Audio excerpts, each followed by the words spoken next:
Hi, we're on Access TV tonight. We're really glad to be able to bring you coverage from the primary election, which is today, August 4th. And I am fortunate to have with me someone who came down to the Saline County building to watch results and see how things are going. Diana Dirks. Oh, thank you. Very nice to have you. Oh, it's nice to be here. Okay, talk a little bit about, where you've come from, where you are now, and what you're hoping to see as a result of this primary election. Well, where I come from is, we used to dairy farm, but now we've been living in Saline for a long time. This has been home. Truly enjoy it. I've always volunteered to be on committees. I was on city government, helping them out when they needed a group. I just feel that if you're going to reside in a community, that you should participate to see what you can do to make it even better. How long have you been in office, and would you say you're on a scale from 1 to 10? How would you rate, 10 being best, 0 being the worst, how would you rate your experience serving Kansas? My first term was 2012, and I would say that number 10 would really cover it, because it's quite an experience. I mean, you have a one-on-one with the individuals who live in your district. I always tell them, if they have a question, please do not feel that you cannot ask me. I've been approached by different individuals that they think would make it a great bill. And if I felt it had any merit at all or any chance of passing, I would certainly jump on it and help them with that. This last, I guess we can say it hasn't been quite a year, but since March, we've been hit with the COVID-19 pandemic. There's been lots and lots of change at all levels. How has that affected you in your position? Well, I wish I had a magic wand that could just say go away, but unfortunately it's not. I've been trying to keep in touch with those, who've been affected, trying to decide, what we need to be doing, if there's anything possible at all that we could make their life better during this time. And who would have ever thought that we would be, this is like going back to the plague, years and years that you had in history class. Who would ever thought that we would be faced with such a horrible thing to happen to us? But I feel that the people who live here in our area, they have made the best of it. They probably don't really care to have to do a lot of the things that they have to do, but yet they do. I know none of us really like wearing those masks when you can't breathe, but we do as well. But I think the people, I'm so proud of the people of Salina and Saline County, because they don't say, oh, what are we going to do now? I think they just get up, get busy, and see to make the best of it. I should note, which I was going to when we started, Diana and I decided to take our face masks off so you could understand what we were saying. And we are observing the 6 feet distance. And as soon as we get done interviewing, we will put our face masks back on. So we are being safe. Yes. And we're following the guidelines. And just maybe one last question for now. As you look into the next session, several times you've had to outline what your main goals are. In the shortened version, what would you say, if elected, what you would really want to get done? Well, if I can reflect back to the last session, I was approached by General Taffanelli's staff, Major Graff, that they were trying to see if they could not get some type of tuition assistance for the Kansas National Guard and the Kansas Air National Guard. And General Taffanelli told his adjutant, go get Diana. And I didn't know what I was getting into because it was quite lengthy, but we were, in fact, able to get that passed. And I've had several members of Air National Guard and the Kansas Air National Guard saying thank you, because that 100% tuition allowed them to be able to continue with their education and perhaps even advance more in their chosen field. So the only thing that I see, and I know you want to keep this brief, but You're fine. The thing that I was so disappointed in this last session is out of all the bills that were in committee, and those individuals, say people from Salina, go to Topeka, testify at a committee to give the yeas and nays, and yet we were only allowed really to vote on and pass 8 bills. Right. And you that, wish to me, was very, very upsetting, because I didn't feel that we were allowed to do our job. Great. Okay, we are here at the Saline County Election Center. It's the primary, and we're going to be giving you results as we get them. Right now, they're, coming into the building and tabulating stuff, and Jamie Doss will be down here also. And we'll try to keep you as informed and up to date as we can. Until then, go back to regular viewing, and we'll be popping in occasionally here as we get results.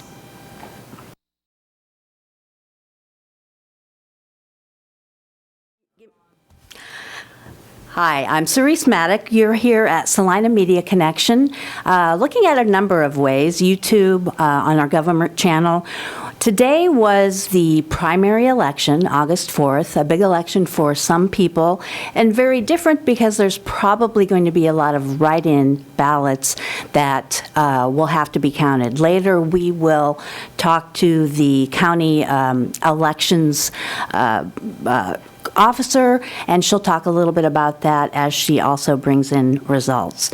As I said, this is the primary election. We are at City County Building at 300 West Ash, and we are going to bring you results as the precinct numbers come in, and we'll be occasionally going live to do that. So if you're watching, we won't stay on live the whole time, but if you're watching, just stay on the channel, and as we get results, we will give them to you. And often we may start off with Jamie Doss, the elections officer, giving them to you, and then we'll go into perhaps some more explanation. Again, I'm Cerise Maddock. You're watching Salina Media Connection, the government channel, and also perhaps viewing it a couple of other ways. Some of the contested races are really being watched, and I'll go over some of those. Some of the races aren't contested, but the ones that are have been generating quite a bit of attention, and we'll see what we're looking at. Starting out with the United States Senate, the position is currently held by Senator Pat Roberts. All right, we have, perhaps you've been seeing ads on TV, perhaps you've been getting mail-in information. We have a lot of stuff that's happening around this contest. Roger Marshall is running, and he's a Republican. We also have Lance Berland, and you also probably are aware, and if not, you know that Chris Kobach has been running as well. Been seeing a lot of ads generated by many of those people. The Democrat running again as a Democrat that will be facing off any of these people is Barbara Bollier. She's from Mission Hills, and that will be an exciting race to watch. Okay, so we will go on then to the United States House of Representatives, the 1st District. That position is currently held by Roger Marshall. As you see, he's running for a different spot, and that's always exciting to watch as well. Republican opponent is Tracy Mann, and that's also been generating lots of ads. I listen to the radio quite a bit, watch TV. I've gotten a few calls to do surveys. Some people say they're getting a lot of texts to answer questions. So that's something that is really creating a lot of energy. And also running as Republicans, Jerry Mulstad and Bill Clifford, and Michael Stoddart, he's a Salinan. Then on the Democrat side, we have Christy Cobble Davis, she's a Democrat, and also facing off against Callie Barnett. We'll go next to the Kansas Senate District 24. This is also contested in an interesting way. Right now, Senator Randall Hardy holds that spot. We have J.R. Clays facing off against him. Right now, J.R. Clays is the current representative of the 69th District. So again, he's going to a spot that is going to be contested. Those names are well known, and that should be really good looking at the numbers coming in there too. Okay, then we'll go to the Kansas House of Representatives, the 71st District. The person who currently holds that seat is Diana Dirks. I interviewed her on our first live blip. She is here tonight at the City County Building wanting to hear results as soon as they come in too. And we have some other people that we'll be interviewing as well. Those are treats we'll save till later. So you're going to want to make sure to watch us as we see what's going on and feel it. So Diana is running, of course, as a Republican, and then Stephen K. Howe is the other Republican. Jeffrey Zamsra, there's no other Democrat facing off there. All right, let's see. I guess just items of interest, Dina Horst, who's been in the political scene in the Salina area for a while on a statewide basis. She is uncontested with the State Board of Education District 6. And also Stephen Johnson, Kansas House of Representatives, 108th District. This is on also uncontested. Now, we have some county commission races, or a county commission race that is going to be interesting. In District 2, Robert Vidrickson is running unopposed there, so he won't generate any face-offs. However, with County Commissioner District 3, Roger Sparks is running as a Republican, and Randy Duncan. That is something, Roger Sparks currently holds that position. Randy Duncan is well known in the community. He has held several positions and seats, and so that will be an interesting to watch too. Jamie Doss, County Clerk, running unopposed. County Treasurer Jim Dubois, unopposed. Register of Deeds Rebecca Seaman, unopposed. And then we get to County Attorney. This is an interesting one. This is currently held by County Attorney Ellen Mitchell. I don't know how many years Ellen Mitchell has had this position. I know it's been a while. And we have two Republicans who would like to have that job, county attorney. Jeff Ebel as a Republican and Brock Abbey as a Republican. So that one's going to be something we're going to watch too as this goes on. As I said, we are coming in live. I'm here at the City County Building. We have other people in who want to know the results. We have other Salina media here, and we maybe even interview them, kind of see how they're getting their results and putting that stuff out. And then running unopposed is Roger Solden as sheriff. So as I said, really the process, it's really rather interesting. If you go to the City County Building and the main entrance that faces south, that Circle Drive, there are people out there, and as the precincts come in, cars, come through there, they have the information, it's handed to people, and then it's handed to people how they do those counts. So they are at the ready, and they're really very good at getting us the information as soon as they can. And so that's basically the structure of how we're going to do that. As soon as they know, they'll come to us and we'll tell you. And they are as official as they can be. Of course, they can't make a final count, as I said earlier this year with the COVID. Jamie Doss said she thought there was probably going to be a lot more ballots by mail. She told me, yes, that as long as they get them by Friday, those will be counted. They have to be postmarked today, and Jamie Doss will talk to her about that. She thinks that's going to be something that we're really going to have to look at. As we know, COVID has affected a lot of things, and this election is one of them.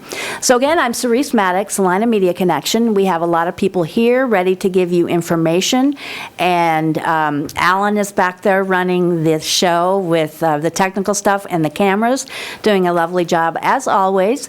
And just stay tuned in here and just know that we'll get you those results as soon as possible. We'll see you in a few minutes.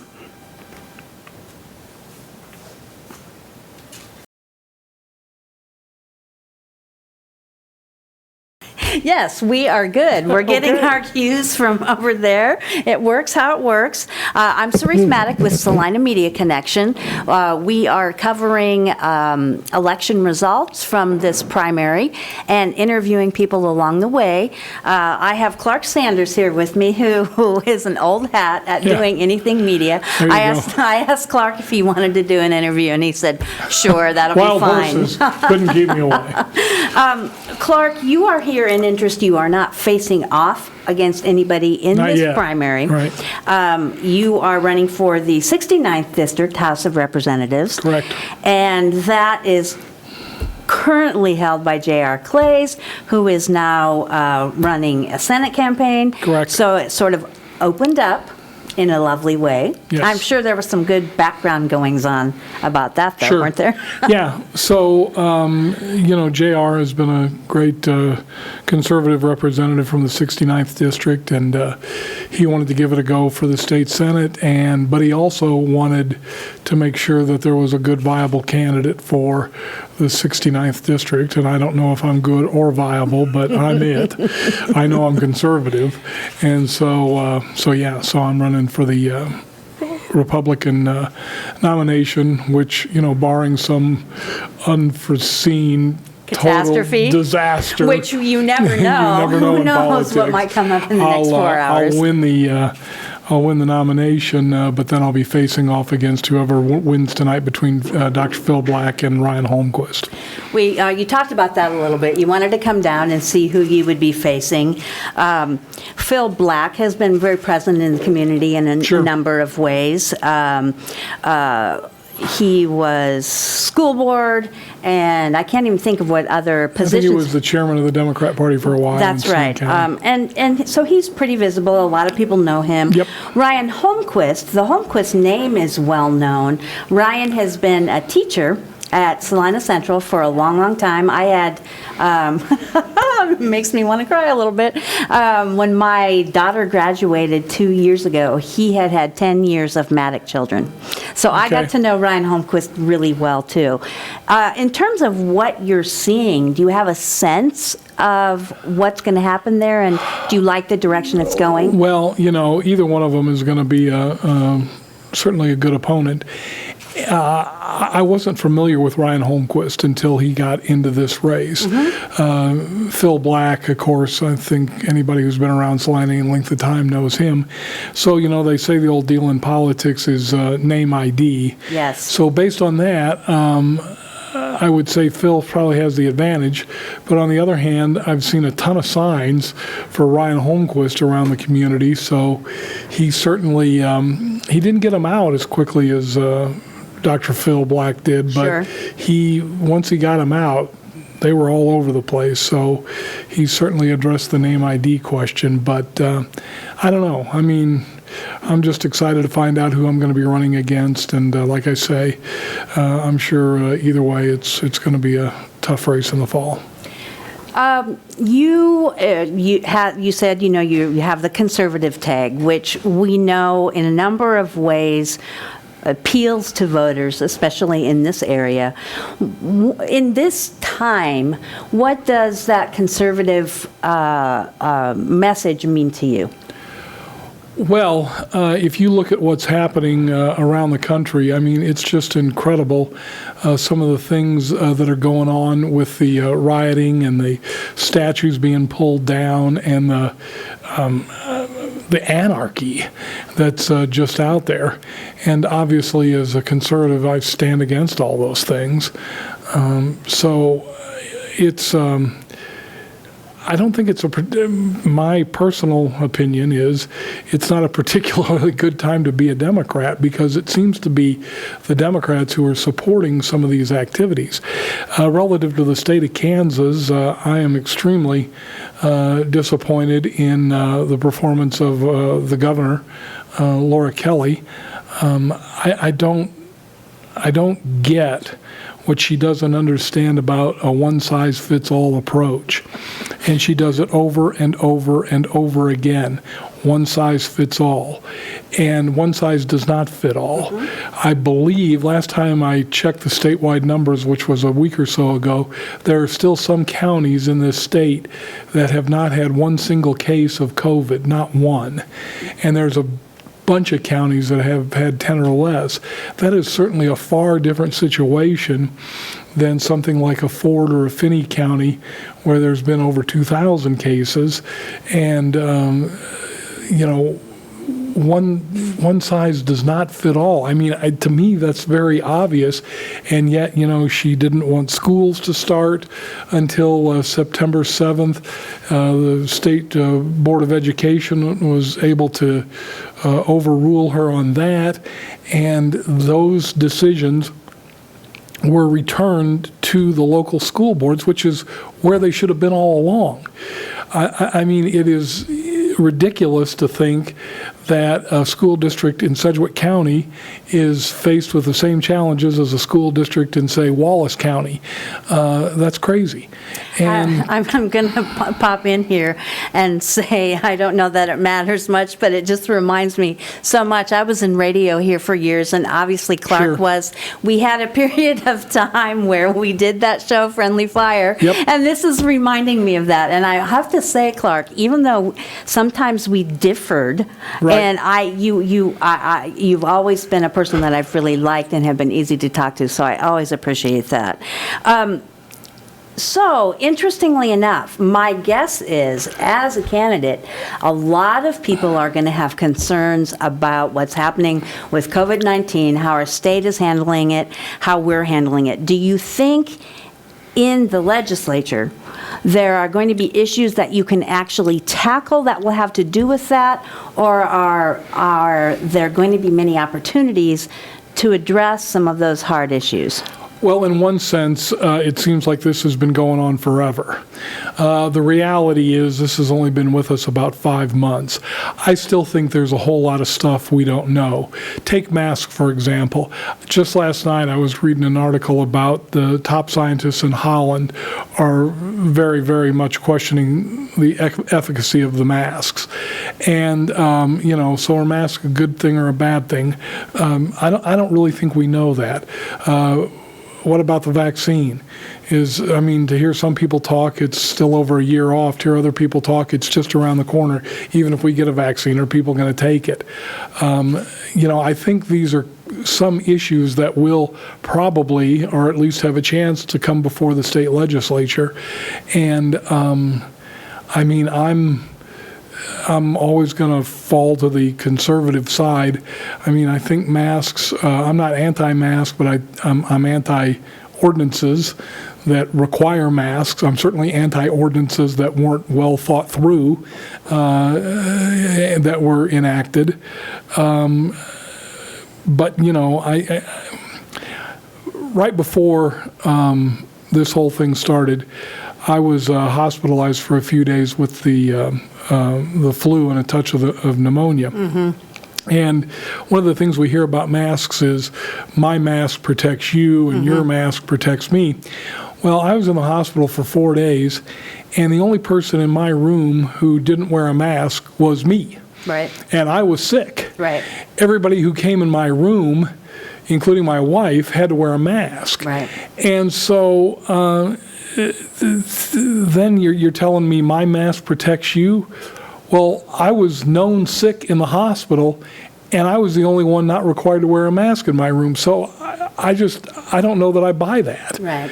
Well, as we talk about it, I think this issue surrounding what's happening in our country, in our state, in our districts and our precincts has a little bit of a different feel to it.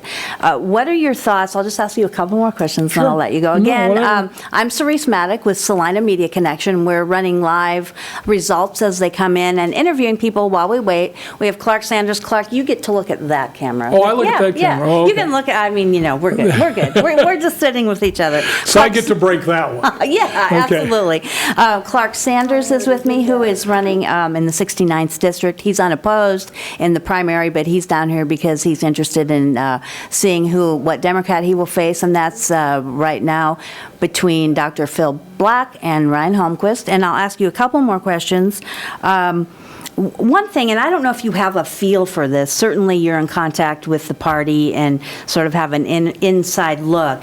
Is it your sense that the mail-in ballots are going to make much of a difference? Jamie Doss told me, she said, yes, she thinks there's going to be a lot of them, which makes sense. Sure. And that they have to be postmarked by today, and they have to receive them by Friday. Right. Is it your sense that that changes much in the tone of this primary? Well, there are supposedly going to be some very, very tight races.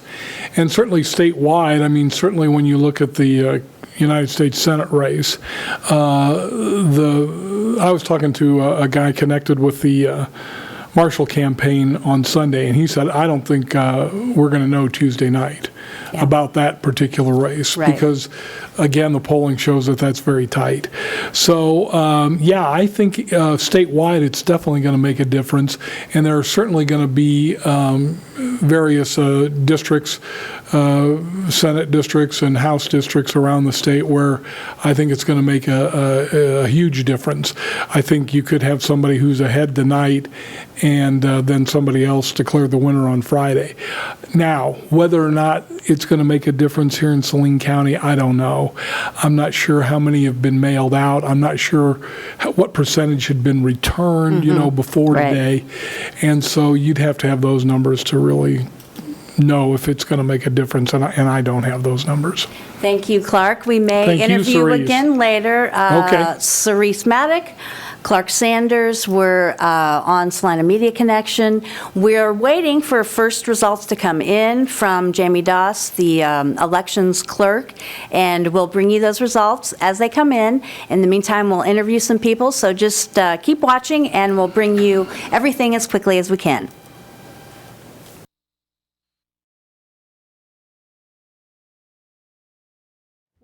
We're live here at the Saline County election headquarters. We have Jamie Doss, who I wrote your official title. Tell me your official title. I'm the county clerk and election officer. I don't know why that escapes me, but you have a lot of important jobs. We know that for sure. I'm just going to briefly run down what we have gotten in initially, and then have you comment a little bit on how the process works. Is that okay for you? That sounds good. Okay, Cerise Maddox, Saline Media Connection. We've got these initial results, and they are the advance votes, which were the mail-in votes. Right, the advance by mail. Mm-hmm. Advance by mail, and then we're also looking at the early voters. Mm-hmm. That's what we have so far. Okay. And these are not official. It won't be official until they're canvassed and finished, but they're initial looks at what's happening. Right. Okay. So for United States Senate, we have with 1,666 votes cast. Robert Leon Tillman, 166 votes. Barbara Bollier, 1,500. Then that's United States Senate. Those are the Democrats. Also, we have the United States Senate Republicans. This is a contested race that people are really looking at. We have the big ones that we're looking at really. We have 3,045 votes, and Roger Marshall right now has 1,443. Chris Kobach has 504, and Bob Hamilton has 490. Those are the top vote getters at this time. That one's watching very closely, but again, these are just the advanced mail-in ballots that they've received and the early voters. So initial, but the numbers are good to look at. The Democrats for Kansas House of Representatives 69th District, Dr. Phil Black has 158 votes. Ryan Holmquist has 447 votes, and total votes cast 605. Then we have the 2nd District County Commission. Did I miss something on that one? Let's see. I think we're okay there. County Commissioner, 2nd District, we have 2 Republicans facing off in the 3rd District again with a total of 722 votes cast. Randy Duncan has 238 votes, and Roger Sparks has 439. And you are running unopposed for Republican for County Clerk, which, as we talked to Clark Sanders earlier, and he said, unless there's an amazing catastrophe, he's pretty certain he'll come out on the top. You as well, right? Yes. And then another contested race, and then we'll go to you, is representative for candidates for county attorney, 2,837 votes cast, and Jeff Ebel has 1,538 votes, and Brock Abbey has 1,299. If I missed anything important there, you can let me know. Again, tell me about the process so far and how it's going an hour after polls close. Yes. Well, we've been diligently working a lot of our advance by mail. We've actually brought in boards prior to today to work some of the ballots every day so that we're not, holding up some of the results tonight. So we've been working those, and we're caught up from everything that we have in by 7 o'clock. So there are some other contested races that people are watching closely. Yeah, pick up the ones I One of those missed. is the 24th district of the Senate, of the Kansas Senate, right. for the Republican. We have J.R. Clays, who has 1,607 votes, Randall Hardy at 1,421. That one is being looked at. Yeah, that's pretty tight with Right. those numbers, isn't it? Yes, we also have the United States Representative District 1 for the Republicans. We have Tracy Mann, which has 2,138, and the closest person behind him is Bill Clifford with 560.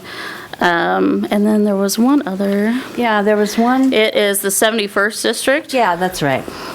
For the Kansas House of Representatives. So we have Diana Dirks with 750 and Stephen Howe with 876. And like I said, those are just the early and in person and the advance by mail. So we still have a lot coming in with the polls closing in, and they're on their way back to the courthouse, and we'll be reading those in and bringing those down shortly. So Just real quick, like from past experience, when do you see things pretty much shutting down and having most of what you need? between 9:30 and 10 o'clock, we should have a majority of the vote. So. Okay, thank you so much, Jamie. We will have Jamie here occasionally as she's able. She's a busy woman, but she took some time to do an interview, and we'll keep you updated here on Saline Media Connection.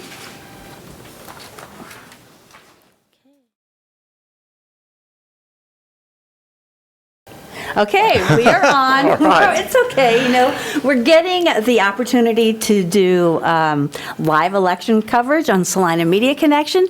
We're set up down here where they have commission meetings, and so we're able to bring you this information, and we're interviewing people along the way. I'm Cerise Maddock for Saline Media Connection. This is primary election day. We're here at the City County Building headquarters for election results. We're getting them in. We got the first batch in from Jamie Doss, who is, let's see, she has a title that I can't keep in my head. She's the Saline County Clerk and the election officer.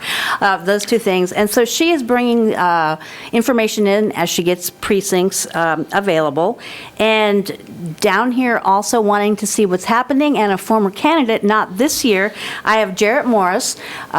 He is now a horticulture manager at a big organization in this town. And I would say you have had an interest in politics, whether you're running or not. Talk to me a little bit about what it's like this cycle, not having run, and having really intense stuff happening in 2018 and 2016. What's your view like? It's weird. I couldn't imagine really what it would be like. When I ran in 16 and in 18, I love the door-to-door interaction with folks. Getting to the fairs, the parades. Those are the parts that I really excelled at or really enjoyed. I can't imagine with the COVID issue going on now how more difficult it might be, or maybe more uncomfortable knocking on doors, not really understanding how people might feel when you're there. Of course, I think every candidate who spends much time behind a telephone, calling, raising money, and things like that, maybe you spend more time calling potential voters. I'm not as big a fan talking on the phone. Just you lose some of that personal interaction to it. It would be much different than being able to hit those doors all the time. I don't know. I imagine the candidates maybe are spending a lot more money on social media buys this go round. Sure. I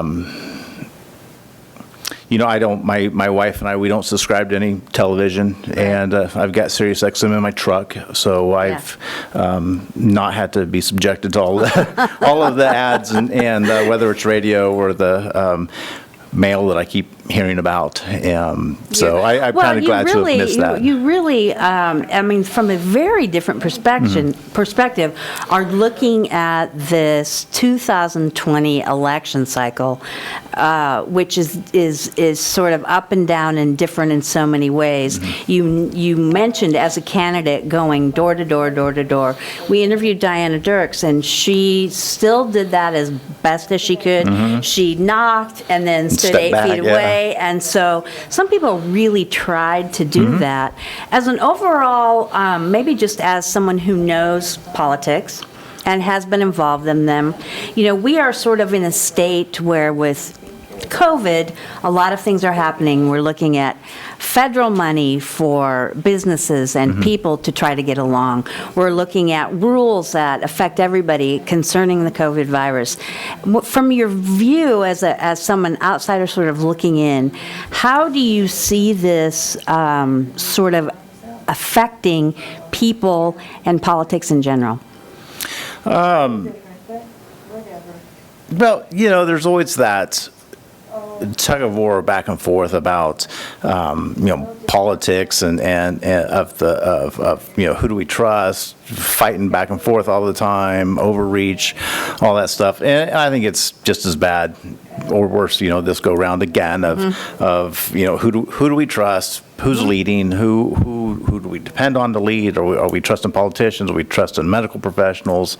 It's just such a mess for anybody really to wrap their heads around. One of the things that I've really noticed, and I just would like to hear your thoughts on that, Kansas is famous for voting in Democratic governors and then having a House and Senate that are not always aligned. I've really been noticing how candidates and people in office in the House and the Senate have been very disapproving of some of what the governor has done according to COVID. Do you think that really comes down to politics, or are there just some really strong feelings about basic health matters that people feel differently about? I think a lot of it is politics. I would like to think that we as a society, as a group, can look at some of our healthcare professionals, and there's a lot of really good healthcare professionals that are saying one thing, and then we're getting mixed messages from whether it's Washington or the House and the Senate in Topeka or Saline County Health Department, State Health Department. Right. So we just everybody does kind of need to look at all the options, decide what's good, but at the same time, we have a responsibility in a free society to look out for our neighbors and stuff, and I'm just looking at it if many doctors are telling me that it's probably a better idea to wear a mask, I'm going to wear a mask. If it's not the right thing, what am I going to do? Just have a mask on? It's like it's so interesting too how masks have become a point of conversation. Yeah. When Clark and I were talking, he's got really strong feelings about that too, and that echoes very rightly so what a lot of people are talking about. Just a couple more things before I let you go. You ran against J.R. Clays in 2016 in District 69, and memory serves you. There was around 100 votes difference. It was close. I don't remember what it was, but it was very, very close. Pretty close. Tight race it was close there. enough. It was close enough that I felt I shouldn't sit out the next go round. So. Right. So you ran in 2008. You ran against J.R. Clays. Right. Now JR is running in the Senate, and Right. I don't have my numbers with me. Let's see. He was slightly ahead. Right. I didn't circle them and look at them right away. He was slightly ahead. J.R. Clays was 1,607 votes. Randall Hardy, 1,421 votes, and that was with a total of 3,028 people voting.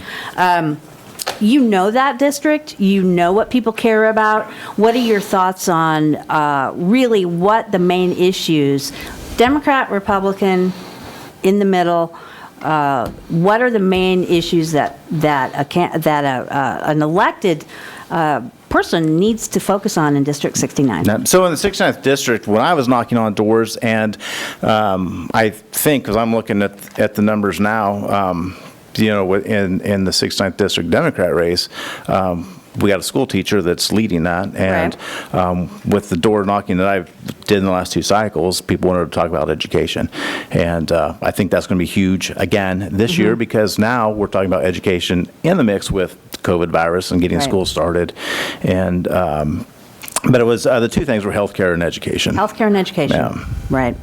Well, that sums it up, I think. We're here at the City County Building. I'm Cerise Maddock with Saline Media Connection. Just had Jarrett Morris talking with us from the perspective of having run in the 69th District in 2016 and 2018. We're getting results as they come in, and the next time you see us live, I'll either be interviewing somebody or updating you on results. So thanks for joining us, and we'll be back again.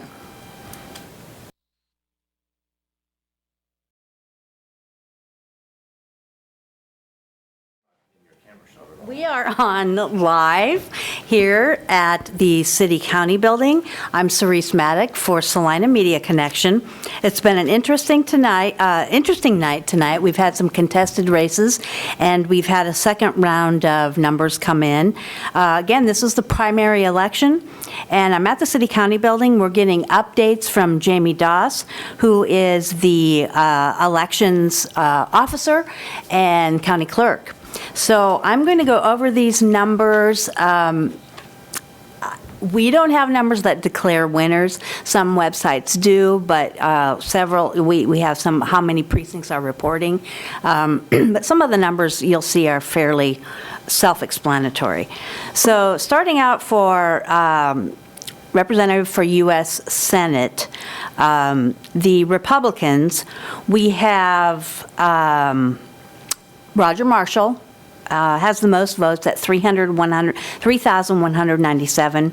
Then we go to Chris Kobach, who was 1,256, and Bob Hamilton, 1,005. That face-off between Roger Marshall and Chris Kobach. If you've been watching TV, you've been seeing lots of ads there. There's been some negative campaigning, some of that on the radio, but that was one that people are going to be watching fairly close. It looks like Roger Marshall has taken the lead there, but of course these aren't official. But the numbers are showing some of those results.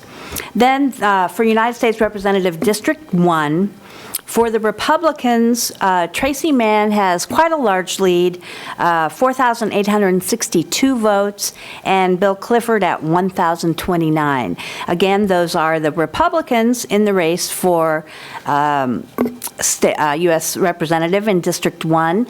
And then the Democrats, we have Barbara Boley. She has 1,925 votes, far in the lead from Robert Leon Tillman, who has 256. So it appears as if there will be a face-off between Barbara Boley and Tracy Mann on that one. Then we have, let's see, I got to get my pages right here. Democrats for United States Representative District 1, Callie Barnett is in the lead there, 1,378 votes. And Christy Cobble Davis has 769 votes. And also, when Jamie Doss came down, the elections officer, she said they sent out 4,890 mail-in ballots, and so far they've counted about 3,800. Those are not all counted yet, so there's going to be some more on that, but a pretty large number of those have come in. Okay, that was for Democrat for Representative District 1. Again, Callie Barnett, 1,378. And I'm going to go on to, yes, I already said Tracy Mann there is in the lead. Okay, we're going to go to some of the more local races. The 24th district here in our area, that was a pretty big race people were watching. J.R. Clays has close to 4,000 votes with 3,947. Randall Hardy has 2,408. It looks like Clays will most likely be jumping from where he was as a representative to being in the race for the 24th district. And let's see here. Get these straight. Also, okay, another one in our area, Kansas House of Representatives, the 69th district. Democrats, Phil Black was running, Dr. Phil Black, and Ryan Holmquist. Phil Black with 202 votes, and Ryan Holmquist 558. The Republican running and opposed in the primary is Clark Sanders, so it's looking like he and Ryan Holmquist will be facing off for the 69th district seat. I think I just dropped a piece of paper. Going on to, I'll pick up that one I dropped, but the one left here for me is the county attorney race. We had two people running. Brock Abbey has 2,669 votes, and Jeff Ebel in the lead there with 3,294 votes. I feel like that piece of paper I lost I need to pick up, so I'm going to. There's nothing like live TV. I hope you're laughing at me a little bit, but I have to give you everything. I don't want to miss anything. Yes, this one was something that was watched, contested. The County Commissioner 3rd District, Roger Sparks is in the lead against Randy Duncan. Roger has 774 votes, and Randy Duncan has 554 votes. And then, yes, on the other side, this was something that was watched pretty closely, and there was lots of mail on this one. Some of it negative again, but it is how it is with elections. The 71st District, again, Diana Dirks has held that seat, I believe, since 2012. It looks like she's coming in under Stephen K. Howe. Howe has 2,280 votes. Diana Dirks has 1,413. She was here this evening, and I interviewed her, so you saw that earlier.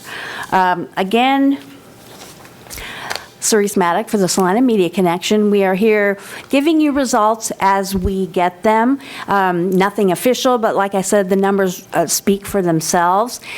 Jamie Doss said she will have one more update before she's done for the night. That'll probably be maybe around 10 or a little bit after. So we'll have most of what they're counting, and then they'll have to finish up, of course. And the mail-in ballots had to be postmarked by today, but they have until Friday, and then all of those will get counted. So it won't be completely official, but we're getting some of the numbers that seem to be making sense.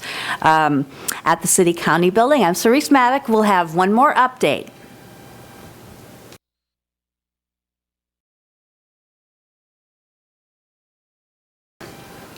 All right, we are on. I'm Cerise Maddock at the Saline Media Connection.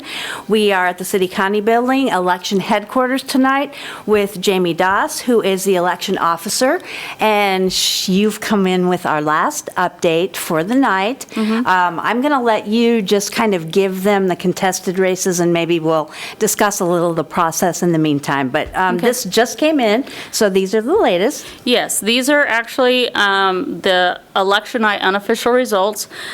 These will be unofficial until we have canvass, which will be on Tuesday at 8 o'clock. So We will have- Tuesday, the 11th The is the 11th. canvas, and just explain a little bit how that closes everything and makes it finished. Okay, so we'll still be processing advanced ballots that were sent to the polls, if they were dropped off at the polls. Any ballots that are postmarked today that we receive up until Friday, we'll still be processing those. We'll also be processing any provisional ballots that were Okay. done, either early or at the poll sites today. And those will go before the Board of County Canvassers, which is the Board of County Commissioners. They will be voted on, and then we will have a board that will open those, and they will be added to these numbers to get our final totals. And Wow. then we will also have our write-in numbers at that time, so. That is really Yeah. quite a process. Yes. Amazing. Okay, Yes. yeah, go ahead So- and let's hear what you've managed to come up with at this Okay. date and time. All right, so for our first contested race, we have the United States Senate for the Democratic side. We have the Robert Tillman with 328 and Barbara Boyer with 2254. We have the United States Representative District 1 on the Democratic side with Christy Coble Davis, 869, and Callie Barnett, 1671. For Kansas House of Representative, the 69th District for the Democratic side, we have Philip Black with 261 and Ryan Holmquist, 690. And then we have, let's see here. I don't feel bad because I dropped a piece of paper and had to go pick it up. So you have plenty of time to find what you're Yes, looking for. We have a lot more contested races. Yeah, really. Okay, so for, on the Republican side, we have United States Senate. I'm just going to go with like the top three. Sure, that's good. Is Roger Marshall, it's 4,314. Chris Kobach with 1,714. And then Bob Hamilton with 1,365. And then in the United States Representative District 1 on the Republican side, we have Tracy Mann with 6,556. Bill Clifford is the next candidate behind that with 1,361. For the Republican Kansas Senate 24th District, J.R. Clays with 5,420, and Randall Hardy with 3,063. In the Kansas House of Representatives 71st District, Diana Dirks with 1,521, and Stephen K. Howe with 2,533. And then for County Commissioner District 3, on the Republican side, we have Randy Duncan with 821 and Roger Sparks with 1207. And last, our last contested race is the county attorney race with Brock Abbey with 3,485 and Jeff Ebel with 4,491. So those are all. Great. I'm just going to ask you a couple questions, and I'll Okay. let you go back to your job, which is so complicated and so amazing that you get these numbers out so quickly. We really, really appreciate it. You talked a little bit about saying there's a lot of contested races. Is it something you think is good in terms of bringing out voters? Oh, I absolutely think that the contested races is what encourages our turnout.